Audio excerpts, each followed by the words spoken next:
अस्सलाम वालेकुम। वालेकुम सलाम। क्या नाम है? मज़हर सलीम। मज़हर, कल 14 अगस्त से किस तरह से मनाओगे?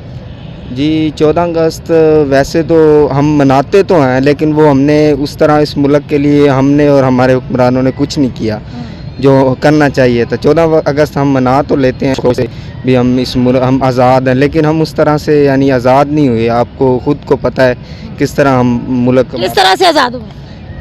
आज़ाद बस नाम के ही आज़ाद है ना, तो मुल्क हमारा उस तरह से आज़ाद नहीं है जिस तरह हमारा मुल्क कर्ज़े के नीचे है। तो हर चीज़ की तरफ से हम खसारे में जा रहे हैं। आपको पता है हर बंदा परेशान है आज के दौर में। तो आपको अगर वज़ीर-ए-आज़म बना दिया जाए एक दिन के लिए तो आप IMF को क्या जवाब देंगे?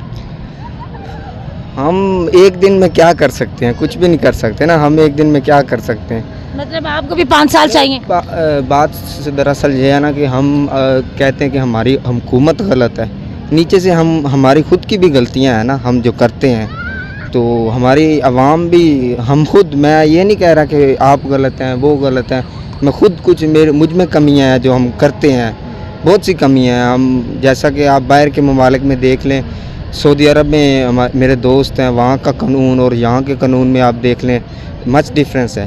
तो इसी वजह से हम खुद भी उस तरह से नहीं है ना। हमारे इधर आप देख लें कि हर चीज़ की पाबंदी है, जैसा है कि हम अपनी दुकान खुली छोड़ के नमाज़ पढ़ने के लिए जा सकते, कहीं और नहीं जा सकते। वो बाहर के ममालिक में, सऊदी अरब में, हत्ता के जो यूरोपियन कंट्रीज़ हैं वहाँ पे आप देख लें, वहाँ पर तो ऐसा नहीं है, चोरी चकारी का डर नहीं है। मेरे साथ खुद के साथ 2 बार स्नैचिंग हो चुकी है। मैं आपको बताऊँ, मैं नाइट जॉब करता हूँ कॉल सेंटर में, तो 4 बजे सुबह छुट्टी होती है। उस वक्त आपको पता है रोड्स बिल्कुल खाली होते हैं। तो मेरे साथ खुद 2 बार स्नैचिंग हो चुकी है। चलें जी, बहुत शुक्रिया।